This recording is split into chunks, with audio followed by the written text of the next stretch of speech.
I'm going to talk a little bit about this. And I'm having mango sour cherry smoothie. James is having a little bit, and I'm having baba ganoush. It's not just tahini in there; it's just the last of the tahini went into the baba ganoush, so I just used the container. And that's what James is Cucumber with that. Yeah. Oh, and he's having a greens dandelion juice popsicle because that's yummy. Anyway, what I was going to talk about with this before I forget about it completely. James hasn't watched the second disc yet, but Well, I actually fell asleep during it, and okay, so you that did shouldn't catch be. some. Well, I wanted to see it. It's got to be returned pretty soon. No, I can save it back. But yeah, I've read the whole book. Yeah.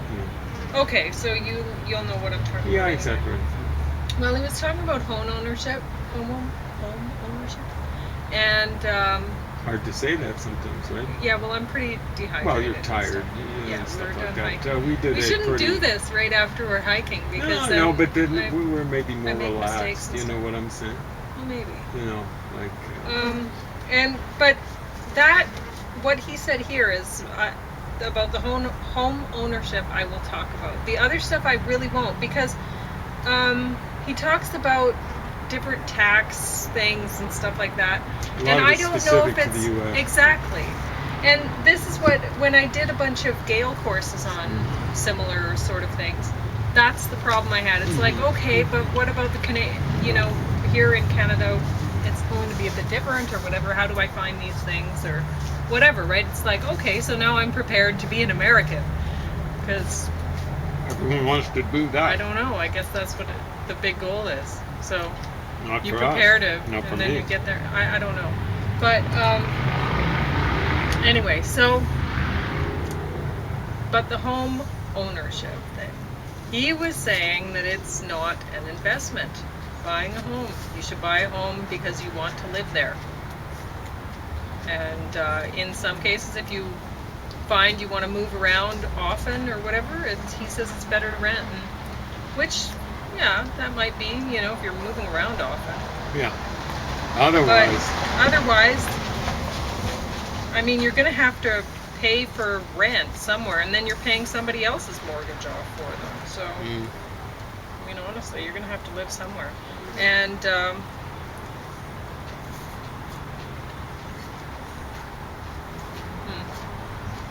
what I would say is it's when you're working in the city, I think it's ridiculous to buy a big fancy house in the city. That doesn't make any sense to me. Buying a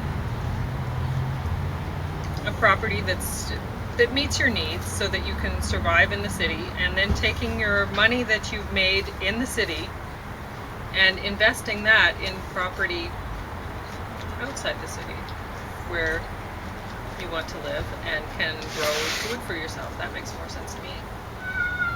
Some people love that city life. Or if you don't want to grow your own food and that's not your bag at all, well, maybe you want to buy a fancy place near a waterfall or near the ocean, some lovely view. Look out your window every day and go, this is life.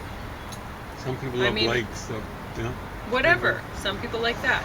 Yeah. But it doesn't make any sense to me to put all your money into where you're making it, where you're making the money in the city. It doesn't make any sense to me.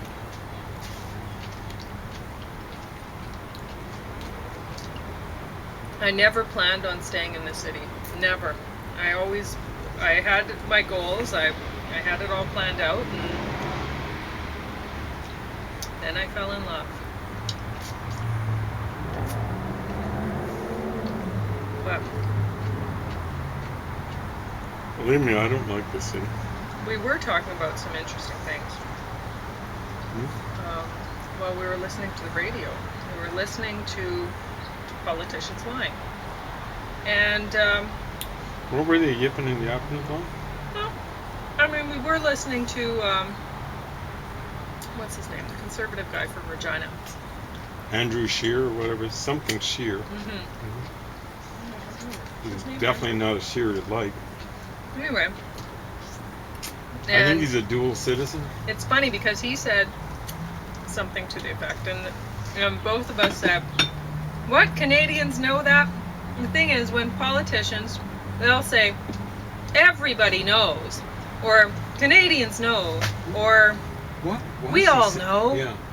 And when you hear that, you go, oh, well, whatever's coming next is absolute lie, you know, because they're just trying to, it's like when you're going to elementary school, you probably remember some teachers, well, they're paid to be teachers, but they'd run into, you'd ask them a question, and the response you got, you eventually learned that you shouldn't ask questions. It's better to just pretend that you know, try to figure it out on your own, and try to, you know, not bother the teacher. Because if you ask too many questions, they get mad. They don't like it. Well, you show them up. Yeah. So it shows them that they're not teaching you if you don't know, really. And it was interesting listening to, I can't remember his name, but I did post the link to the CBC interview of the jump math guy. Did you find that actually? Yeah, well, I didn't listen to it, but I found it, yeah. You did find it. So what was his name? Litton, you said? I don't know. Anyway, Lytton. Anyway, it's out there, and people should be picking up their math and logical skills. He was saying that with math, if you don't teach children in, I don't know, some sort of a systematic progression of, you know, so that they'll understand without getting frustrated, then once they get frustrated, learning stops. They just shut down, and then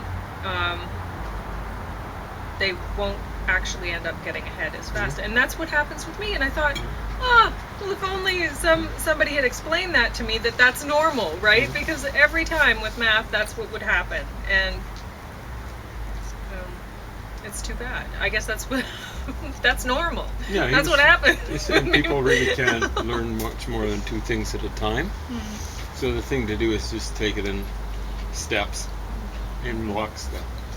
So I found out that's the way to learn cuneiform, right? Break it down into its component parts. They actually were very, almost like scientific, much more scientific than the Chinese have been. So this is a long time ago. The cuneiform's probably been dead 2,000 years. And it was invented theoretically 5,000 years ago. But the thing to do is break down its component parts. Same thing with Chinese, is break down the radical and sound. So anyway, component. What teachers tend to teach children in school more than anything is to lie, to pretend that you know, and carry on. So you want to be a part of the group, you know, if everybody knows this, you better know it too, so you just pretend you know it, right? And so politicians, that's what they do. Everybody knows. Canadians know that da-da-da-da-da, and then you go, wait a minute, no, that's, whatever came after that is actually a lie. You have to really look into, when you hear that, you look into whatever they said, research it, because it's usually, like 99% of the time, it's a bald-faced lie. It's absolutely false, whatever they say. I think one time when it wasn't like that, is Leonard Cohen was making fun of that sort of stuff in that song. Everybody knows. Everybody knows the good guys lost. I think that's one of the more powerful lines in it. And I'm realizing now, I wonder if there's an actual logical fallacy involved in that. So there is there's a logical fallacy, informal fallacy called a complex question, which is, I don't know if it's politically correct anymore to use it. The classic one was, this would be like in a trial proceeding. You get a guy on the witness stand and you say, how long have you been beating, or have you always beaten your wife?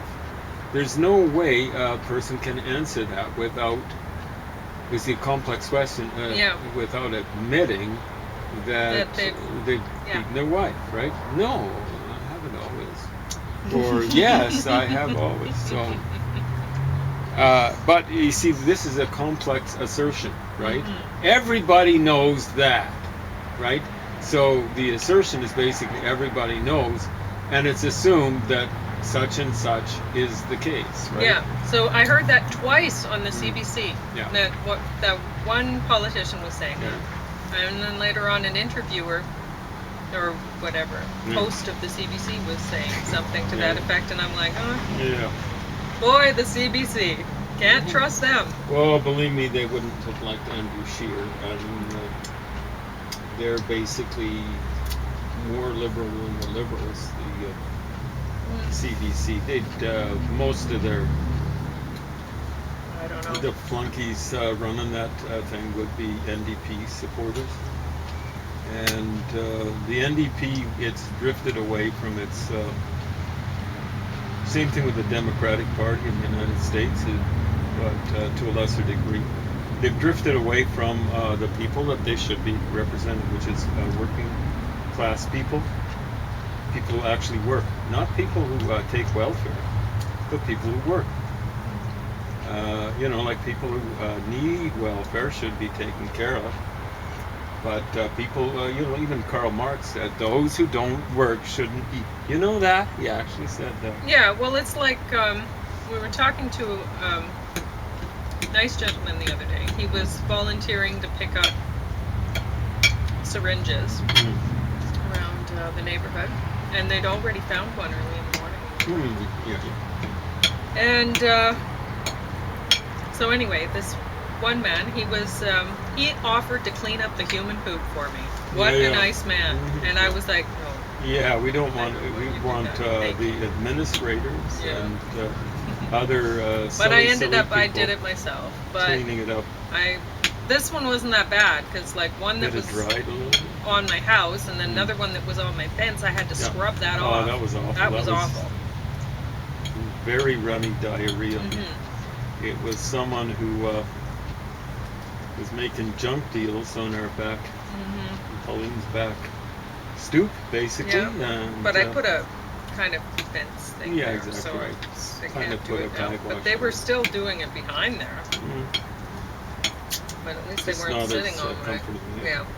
Anyway, so what was I going to say about... he was talking about how... Yeah, it's the leak. That's why that pulp is... I should never use the leak again. But he was talking about how they don't... Is that what you're talking about? The government gives the people who use drugs, the government, AISH or whatever, gives them money to cover their rent. But the money doesn't go to their rent because they're drug addicts. It's absolutely ridiculous. Like he was saying, what the government should do is pay their rent for them. Make sure that their rent is paid, so then they're not ending up living on the streets, because they're going to get... I mean, it makes sense, right? I was like, yeah, everybody knows that...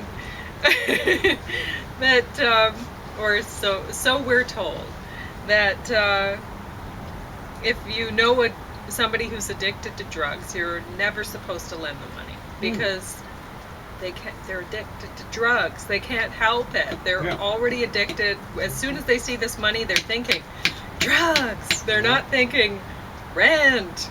So anyway, our system really needs to be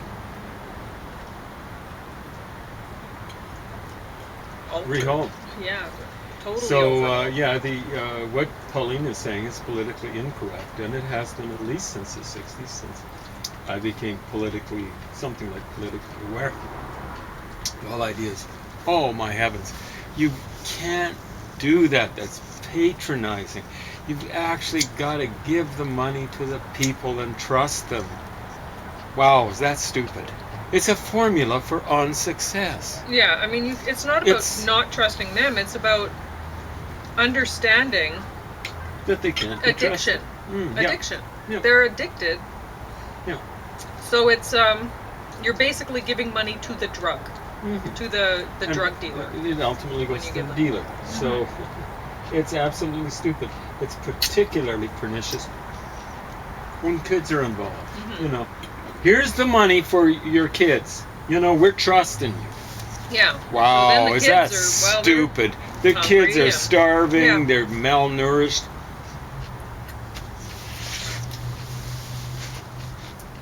God, it's absolutely awful. And you can't criticize it because you're going to get witch hunted by some stupid witch hunters, Latter-day witch hunters. But anyway, this money management skills is the worst great course we've ever seen. It's not great at all. It Yeah. sucks. Mhm. It's a lot of what he had to say we disagreed with Oh, yeah, it's fairly amazing. strongly. Mhm. I mean, borrowing money, just think about borrowing money from yourself. You know, when you're young, borrow money so that, Mhm. Yeah. you know, because you're going to enjoy it more when you're young than you will when you're old. Hmm. And it's like, and you're going to have plenty of money when you're old. And it's like, really? Yeah, I wouldn't count on it. You That's- never know Counting your chicks What's- before they hatch? what's going to happen with the economy. You never Mhm. know what's going to happen with the government. You know, old age pensions might not exist in very short order. Mhm. So, Well, it's almost a certainty. see what happens. But if people keep on letting populists get elected, there are a lot of things that are going to go by the board, including not just economic things, but abortion, all this sort of stuff. All this crazy flirting and flaunting around with Bernie Sanders, you know. Right. That wasp likes me. You know, like made it so What is so exciting about Hillary it? Clinton wasn't elected. She won the majority of the vote. And Bernie Sanders supporters are walking around not signaling. I never say virtue signaling.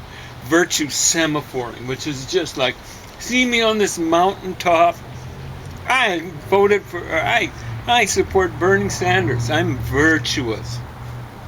Yeah.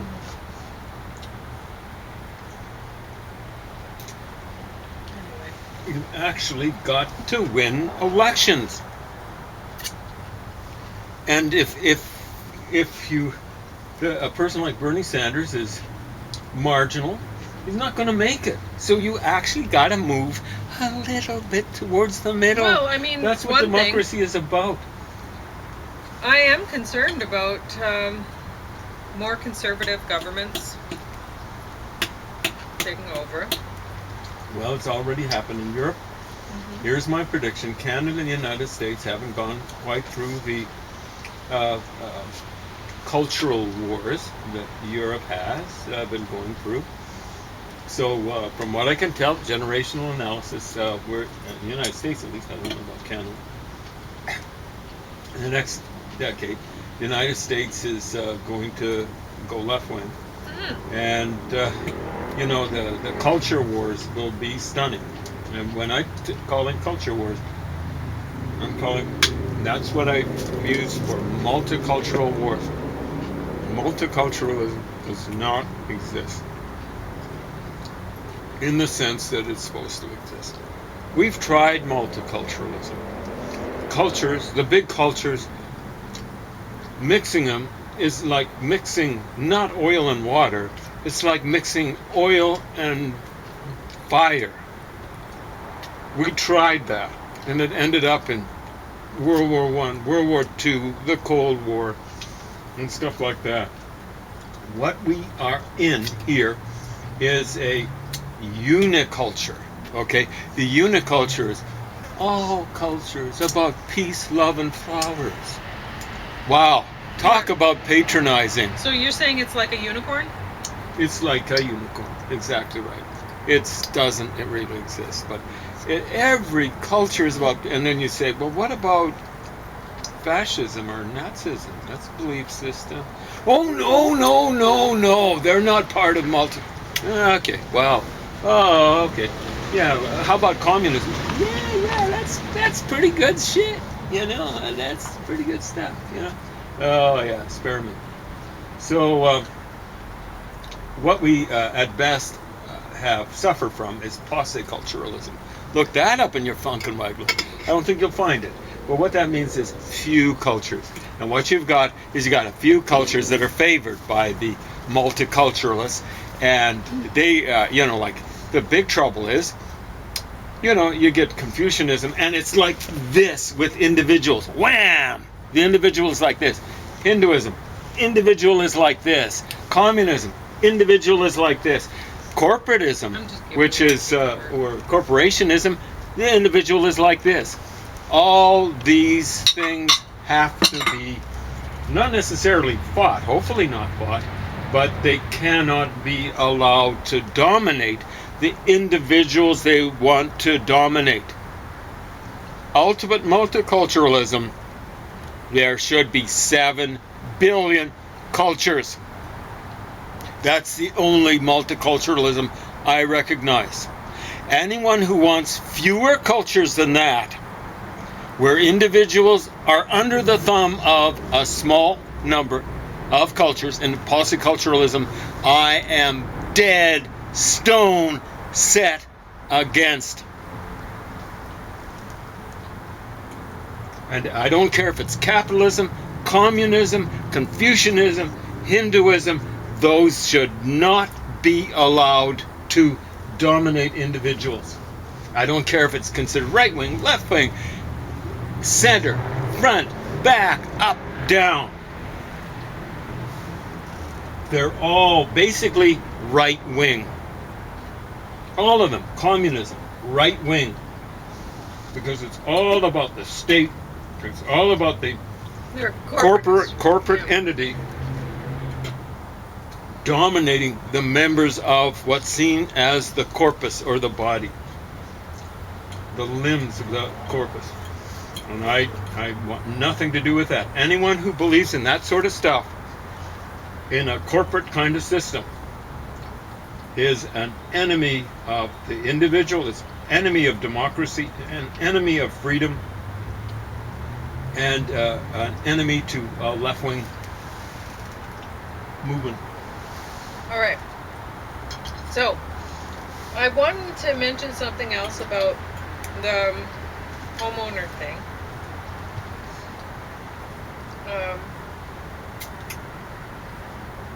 I'm so hot. It's so hard to think. But they were talking about how, or he was talking about how people don't typically buy a house without seeing it, and all that, and that's not necessarily true. I mean, people, a lot of the time, they will see what they want to see when they buy things, and they'll, I mean, whether you'll look at a house and go, oh, I see, this is where my daughter's going to grow up, and this and that, and this will be a great nook for a computer and whatever, but I mean, you don't have the expertise necessarily to actually see things accurately, or you're seeing things in, like when I looked at my house, beautiful sunny Sunday day, and this particular house. Yes. Mm-hmm. And you didn't foresee people pooping on your front? I did not. I did not foresee people pooping on my front walk. Mm-hmm. Or on your back stoop. Yeah. Backyard. And I came in from the avenue. Yeah. And it looks really beautiful on the avenue. It's a very nice old neighborhood, and there's a couple very big, wealthy houses on the corners. And so you come in from there, and you're like, oh, I'm in such a lovely neighborhood. Yeah. It's not even that good during the daylight, but when the sun goes down, it's interesting.